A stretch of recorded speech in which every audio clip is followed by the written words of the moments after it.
We are live from E! It is Emmys Red Carpet Sunday, and we are celebrating the biggest celebrities of the night. Hi, everyone. I am your host, Karamo. And when I tell you, there's no disrespect to last year's virtual carpet, but there is nothing like being here in person, and we are going to be covering it all tonight. The red carpet is back. We're going to be covering the nominees, the fashion, the Emmys, the nominations, and of course, we're going to be talking to your favorite stars tonight. The man of the hour, Cedric the Entertainer. How you doing, my brother? What's up, brother? What's going on? Looking smooth, man. Don't talk about smooth. You are the one that looks extraordinary tonight. Who are you wearing? And I love the pop of color. This is all Jason Rembert, man, the stylist, man, been killing it. So, we out here trying to smash on him tonight. You are definitely doing that. I think thus far, in my opinion, one of the best dressed tonight. You know what I mean? All right, so let's take a moment to go back to you when you were smaller. You grew up in Missouri, and I read that you and your grandmother used to watch TV all the time. I want to know, little Cedric, right now, what would he be feeling seeing Big Cedric hosting the Primetime Emmys? And it would be surreal, man. One, I could feel my grandmother and my mother looking down on this day, man, just really, really, really pleased about what's going on. And then I would be excited to be ready to, have a good time, knowing that the said that I know gonna kill it. That's all I would be saying. Yeah. I mean, it's a special thing because anybody at home looking can say, this can be me one day because you're such an inspiration, because you entertain us all. I want to know, who entertains you? Who entertains Cedric the Entertainer? Oh, man, I'm a fan of everybody. That's the thing about me, man. But, all my good friends, George Lopez and Anthony Anderson and Don Cheadle, these are my guys that I hang out with on a regular basis. They my favorites. Steve Harvey, of course. But these are my favorites, man. But I'm a big fan of, everything. I watch all kinds of shows. Yeah. Gambit is wide for me. Here with none other than Jason Sudeikis. How are you doing tonight? All right, how are you? I'm good. So we got the memo on the velvet, all right? We looking good in the velvet. Thank God they covered this thing. We'd be, getting cooked in here like Hot Pockets, but yeah, all right. Listen, you see, I have fans all over here for you. Tell me first of all, who are you wearing? Because you look great. A young American upstart named Tom Ford, little Tommy Ford. Just breaking into the scene. No one knows who that is. No one knows. No, yeah, Tom Ford. Yeah. So, 4 nominations tonight. How do you feel knowing that this is such a hit around the world? We're flattered. We can't believe it. I mean, we're just trying to make people laugh and have a good time and try to, do it in a specific way. And we had no idea that as many folks were going to pick up what we were setting down. So, yeah. And then this is just icing on the cake. I mean, between, the critics digging it and the Academy, it's fantastic. Yeah. So now tonight you're actually competing against yourself in the writing comedy category, right? Yes. So I want to know your character, Ted Lasso. What type of pep talk would he give you for competing against your own self? That's a good question. That's a question I should have thought of myself when thinking of a speech idea. Okay. Yeah, but probably something along the lines of this is fun, but we just started writing season 3, so this is for a whole year's worth of work ago. So it's kind of like yeah, to hold on to it, but you can't eat it, you can't smoke it, so just enjoy it as a trophy. It's funny, anything you say in that Ted Lasso voice, the minute I get the smile, I'm immediately inspired. It's the smile that sells it, but it's also the mustache. I don't know if you know, there's many tweets about that mustache and many people wanting to replicate that zaddy look. What advice do you have from people out there who want to replicate that mustache? You go back, look at the greats. Look at your Burt Reynolds. Look at your Tom Sellecks. Look at your Cesar Romero as the Joker. And no, I mean, that mustache is the mustache my father had growing up all through the 80s. I remember the day he shaved it, and it was just like, who is this man? Who is this man? But yeah, that mustache equals a certain level of gravitas I will welcome them being back. I don't know if many people's romantic partners will feel the same, but maybe it's a better spotlight or a beacon to, maybe to grow one. If you're with someone in partnership with someone for an extended period of time, it might not be the move. But if you start out with it, it's a good take. The carpet is hopping, and we are here with Katherine Moennig. How are you doing, gorgeous? You're so sweet. I'm so well. Thank you for having me. I am loving all of this. You are giving me regal, but this sexy vibe. Who are you wearing? Oh, this is fun. Yes. It feels good. I like a jumpsuit, so I'm kind of enjoying it. Okay. Yeah. So. My daughter was very excited about me wearing some jewels. The jewels are good. They're showing off the clavicle, which I think is the accessory. You want to show it off. So WandaVision has been such a success and a hit. What has it meant to you to be a part of the show? I mean, I have such fondness for the making of it, and the fact that it happened to come out at a time where everyone happened to be at home every Friday night to watch it together as a family, that it was like multi-generational, that it was it was rare. It's rare to have a show on a Friday night that the whole family wants to sit around and watch. So I got to see with my family. It was a real special thing to be a part of. I mean, literally, me and my kids would sit around and want to watch you because you're just really amazing. I mean, it's great. But when you did your musical number, myself and the rest of gay Twitter went crazy. We fell in love. We didn't know that you were hiding this in here. Really not know. I mean, we were all surprised. We were like, what? Hold on, what other secret talents are you hiding that we don't know about right now? I've got so many. I'm really good at karaoke, but that has been something that has not maybe been offered as an activity these days. I'm bumming out. I miss karaoke. All right, so I am here with the iconic Michaela J. Rodriguez. How are you doing? I'm doing good, Karamo. How are you doing? I'm good. So please, first of all, let's start off with telling me who you're wearing. Okay, so I'm wearing Atelier vintage, amazing Versace, and I'm also wearing some Bulgari. I just wanted to, jazz it up a little bit, give you a little old Hollywood mixed with new. Well, you have been serving us fashion moments this entire time, but before we go into this entire iconic nomination and all that you've done, I want to share a quick story. There was a couple years ago, we were at a restaurant, and you don't remember this probably. You told me one day you were going to be here. You spoke it into existence that you were going to win an Emmy for your talent and your roles. You said, I've been working hard. How does it feel to know that you spoke this into existence through your hard work, but also just being authentic? It's kind of crazy. You never know how things are going to manifest, and you never know how they're going to come to full fruition. Yes. And I'm very thankful for it. I'm glad that I spoke that into existence. I'm glad that we get to finally be together again and actually share some moments together. So I'm thankful. I'm very thankful. So part of that thing is you did say when we were speaking, you said that I'm winning, okay? So listen, we can all just say right now, I'm rooting for you. I'm not going to lie to you. I wanted to win. To win tonight, what does it not only mean to you, but also to everyone watching? I think most importantly, if there was a win tonight, I think it's not just my win, it's a win for the community, the LGBTQAI community. We never had an opportunity to be in this light. I've never been able to even have an historic moment. So I think that's what the win is for. It's for all of us, and it's all the intersectionalities that I'm a part of. So I'm thankful for that. And with me now, we have the most gorgeous and the hilarious host of Nailed It, Nicole Byer. How are you doing tonight? I feel fabulous. Look at me. I'm a dream. You are a dream. I mean, you look stunning from head to toe. We have to start off by telling us who you're wearing this evening. She's wearing Christian Siriano custom. Oh, we got that custom action. That's when when they start making things custom for you. Let's just be real. All right, so we were both nominated as Outstanding Hosts, so congratulations on your Emmy nominations. Yes, and congratulations to us both being losers. We lost to RuPaul. But if I can tell you this, we all actually thought on the Queer Eye side that if someone was going to win, it was going to be you this year. If you would have won, who would you have thanked first? I guess I would have thanked all the fat black ladies who came before me, because there's very few who've won awards. I guess I also probably would have thanked my boyfriend, wherever he is. Yes. He's somewhere, and I'll find him one day and retroactively thank him for this. And probably my sister, I guess maybe Jesus. Okay. Little baby Jesus. I love that we went from all the black women in the world to the boyfriend to everyone else, then maybe baby Jesus. Welcome back, everyone. Right now, joining me is the amazing Josh O'Connor. How are you doing, my friend? Good. How are you? I'm really good. Let's talk about how great you look. Who are you wearing? I'm wearing Loewe. Loewe. Jonathan Anderson's the creative director of, and I've been working with for a few years now. And if I can be honest, everybody at home, you can't smell the brother, but Josh smells so good. What are you wearing for cologne? Because we always need advice on that. It's also Loewe. Is it? I'm full Loewe tonight. Okay, good job. All right, listen. You were playing Prince Charles, one of the most historic characters. How was it playing him? It was like the most dreamy job imaginable. It was. We've got an incredible cast on that show, and they're all in London tonight, so it's very strange for me being here alone. We had the time of our lives, and playing Charles is a kind of special role. It's like a guy that's going through an awful lot of stress and power and all that struggle and emotion.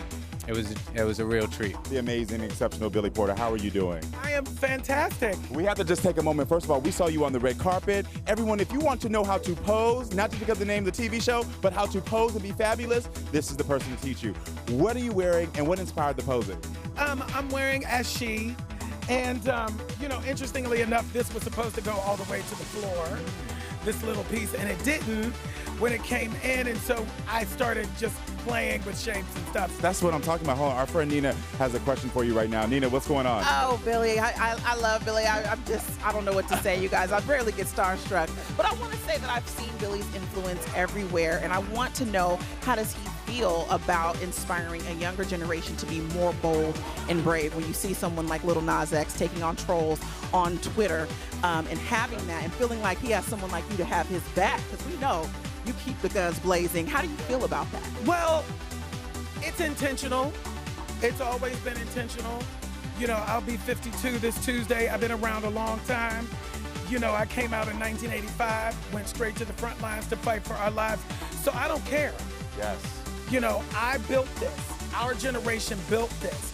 We kicked the door down. It is not lost on me that the trailblazing generation, Yes. me, Yes. you know, I now get to reap the benefits of the trails having been blazed. That doesn't always happen. And the fact that the new generation understands that we were here and came before them and they stand on our shoulders takes my breath away, because that doesn't always happen either. I'm here with the legendary and beautiful Samira Wiley. How are you doing? Hello, how are you? I'm doing great. I am good. So just in case you were wondering why I'm on this side, it's because this queen, we had to see the look, all right? And I was like, no, we got to switch. You know what I mean? So tell us about this look, because you look fly from head to toe. Thank you so much. I'm wearing Jenny, and I knew you couldn't see my face if the camera was on that side, Karamo, so I had to be like, bruh. Listen, I got you. This is not even a question, but you look great. Now let's talk about it. If you win tonight, this will be your second Emmy win for Moira. I want to know, how does it feel to know that the audience just loves this character so much and loves you so much? Oh my goodness. I mean, I feel like this is an actor's dream, to be able to bring someone to life that people love, that people can identify with the things that they're going through. There's a lot of trauma that Moira's going through right now. I think that speaks to where a lot of people are right now, so I'm good. I'm very happy. Jennifer, here, let me help you up right now. How are you doing? You look, this navy is stunning on you. Who are you wearing? Cristiano. Ah. And diamonds by Richie. You gotta have the diamonds with a little Christian Siriano. This color is gorgeous on you. So tonight, the Emmys are back. How does it feel to be back in person and like doing stuff again? I don't know, I didn't believe this was gonna happen right up until the last second, because I thought they might just change their mind, and so I was prepared for that. Yeah. But look, it happened, and no one canceled, and here we are, and you have to go through, 60 hours of red tape to get in here, which is really good, and so many, you need to show your COVID test to, 5,000 people wearing guns. So let's take a moment to talk about what you have on. This color looks stunning. Who are you wearing? It's Christopher John Rogers, and my jury is Alighieri and Cisteron and Cisteron. Yeah, he smashed it. He drew the design, and I fell in love with it, and then he made it, and it's incredible. So 4-time nominee tonight. When you hear that to yourself, how does it feel to know that you're getting nominated for a character that has been so vulnerable and groundbreaking, not only just as a character for television, but also touching people's souls? I feel overwhelmed with gratitude, and if I think about it too much, I get emotional. It means a lot to be heard and listened to so attentively. I'm very grateful. Yes, oh my gosh, we can feel that gratitude, but we're also so thankful for everything you do. And we know your friend Papa is also nominated tonight. I'm gonna switch up a little bit. How does it feel to know that you're both nominated and to be here this evening? Incredible. I've known him for, I think, 12 or 13 years. We went to drama school together, so I'm so proud of him. I'm so happy that we got to work together, and, more so than myself, if he wins, I will be so happy. Yeah. Who are you wearing? We got to get this off the bat. Louis Vuitton. Yeah. And Roberto Coin here. Yes. Yeah. So this is your first primetime Emmy nomination for playing your idol, Aretha Franklin. I know that you were a big fan. How were you able to separate the fandom of it, also to get into character and really play her? I think I actually used it because I was a huge fan, and also I was very inspired by her.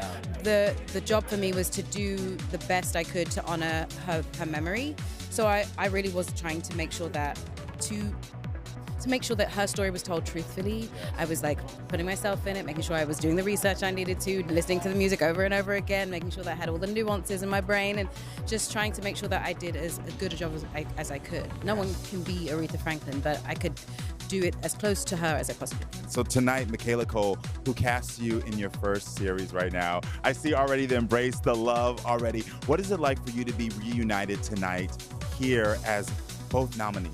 It means the world. We've actually spent the weekend together. Oh, pretty nice. much. Yeah. I love her to bits. She was the first person to believe in me and give me a chance on television and a speaking role. And she and I have known each other for a very, very long time. And to see her shining like this, in the way I always knew she could, is unbelievable. And to share the night with her like this is also unbelievable. We come a long way.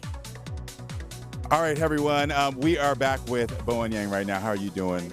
I'm great. I'm here with Of course, Sudie, of course. We already know. Right on SNL. How are you doing as well? Oh my God, I'm so excited to support my king. She's being a supportive king. I have to take a moment to talk about, not only do you look gorgeous in this color, who are you wearing? Oscar de la Renta. Gorgeous. But can we take a moment here to talk about your outfit? The heels are killing me in a best way. The suit, the brooch. Thank you. This is Xenia Soro Heels, a Asian queer-owned heel company in Brooklyn. And then Tiffany brooch. Like, this is crazy. I don't know. Why am I in this? I say because you look good in it. That's why you're in it. Can we just say right here and right now, you should be on the cover of People magazine as most handsome man alive. I'm just saying to you. I want to put this in the, how do we start the voting panel? How can we get that? How would you feel if you got that distinction honor? If you're saying it, if you decree it, then sure, Karamo. Like, what the heck? Yeah, let's do it. All right, so listen, you're both SNL vets, which is really amazing. You've had so many celebrities come in and out. Who would be on your top of the dream list to have them come to the show and host? I know my answer. My answer is Cher. It's always been Cher. Oh, yeah. Cher. Yeah. My answer forever was RuPaul, and then he hosted, and it was like box checked. Yeah. And we are here with one of the most stunning people in Hollywood, but also one of the most intelligent and one of the most giving people in Hollywood, Yara Shahidi. How are you doing? I'm doing wonderfully. How are you? I am really great. So first of all, as a fashion icon, tell us who you're wearing. I am wearing Dior. I am a proud member of the family. It works on you so much. So you were at the Met Gala. How was that moment for you? Incredible. I mean, I was just so grateful to be collaborating with people that were so willing to take the vision, because as a history nerd, I was the one literally doing the digging, and I found the reference photo, and I was like, oh my goodness, this is it. Yeah. And so to have a team that was so receptive, and their first question was like, this is it, but how do we make it you? Like, to see it all come together exactly as we intended was really special. Well, this is what we love about you. You're a young queen with your voice. You say, I'm going to put my voice into everything that I do. For you, why is it important to make sure that you're always speaking up, not only in fashion, but just in life? I think a lot of it came from just the conversations that we have at home, and the fact that I come from a family that cares deeply about how we're using our platform. And so to enter this world through a show like Blackish, which also took pride in being about something constantly, feels like it gave me the leeway to be able to have the conversations that were important to me. And, you know, we get to have these really incredible glitzy moments, but I think knowing that we have a purpose is what grounds me constantly. Yeah. The fabulous and amazing Rita Wilson. How are you doing tonight? I'm good. How are you? I'm good. We were talking about we're both wearing the black tonight, and black is a trend, but you also popped it with a bit of bling, looking good. It's always good for a little red carpet moment. Yeah, what I love is that recently on Instagram you were poking fun of yourself, because I think in 2010 you made the top 10 worst best dress or worst dress. Worst dress. Oh. Time magazine named my dress top 10 along with Lady Gaga's meat dress. And I'm just saying, it's very hard to get on the top 10 of anything, so I'm embracing it. I consider it a victory. Well, listen, I wouldn't be surprised if you're on top 10 tonight of best dress. Who are you wearing? Because you look gorgeous this evening. Tom Ford, because I don't drop Molly, I rock Tom Ford. Hey! Hold on, we got you rapping now? Do we catch this? I'm loving this right now. But speaking of you, we're excited to have your new music that is going to be coming out. It's Trilogy 3. The third part of your Trilogy EP series will be out this week, right? I just want to make sure I got it right. That's what look in the car. Can you tell us what we're going to be expecting from the album? Well, it's 3 songs. It's a part of a trilogy, so 3 songs on each one. And really excited about the single from that called Thin Air. And, you know, it's really fun. When you're doing a creative process like that and you're trying to think, how does everything fit together? Yeah. A trilogy is really a piece of art that does like 3 different facets of something. Yes. So this was the 3rd facet, and it's just, you have to listen to find out. Has Tom heard the trilogy? Please tell us what his reaction was. Well, what do you think? Of course, he was like, yes, and he loved it. But I want to know from you. Yes, we share all that stuff. So I'm here now with the funny man himself, Ken Jeong. How are you doing? And your beautiful wife, Tran, how are you doing this evening? Great, thank you. Yes. All right, so this year we have had some incredible TV. I want to know what you two were binging, because I feel like you have my taste in TV. You know what? We just saw Cecily Strong that we were binging Schmigadoon, Oh, yeah. which we loved. It's like really one of our favorite shows. Bridgerton, Queen's Gambit, just all the great. We're actually watching the other 2 on HBO Max. We just started watching it. And Ken Marino is one of my good friends. I did not realize that show, he was on that show until just recently. And it's kind of what we're in the middle of binging that right now. Well, Cecily Strong, you said first, like that was a musical. Could we ever see you in a musical singing? Like, I don't know. No, I don't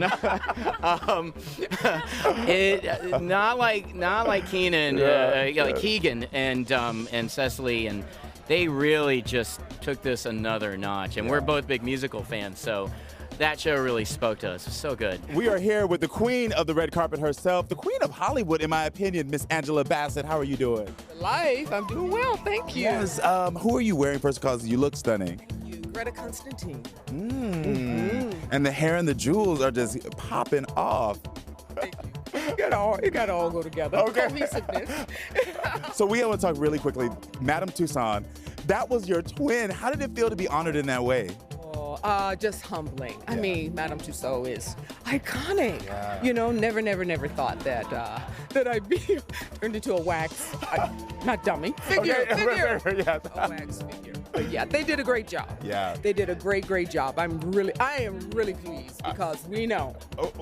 Sometimes. We know. We're not going to say nothing, but yours came out extraordinary. It really was like twins.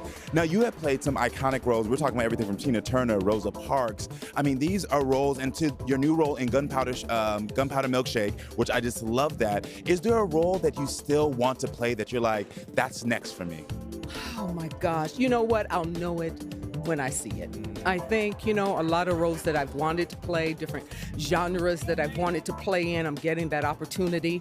But that one role, you know, maybe that, I don't know, that real duplicitous bad girl, maybe perhaps that is something that's still in the offing, but I'll know when I see it.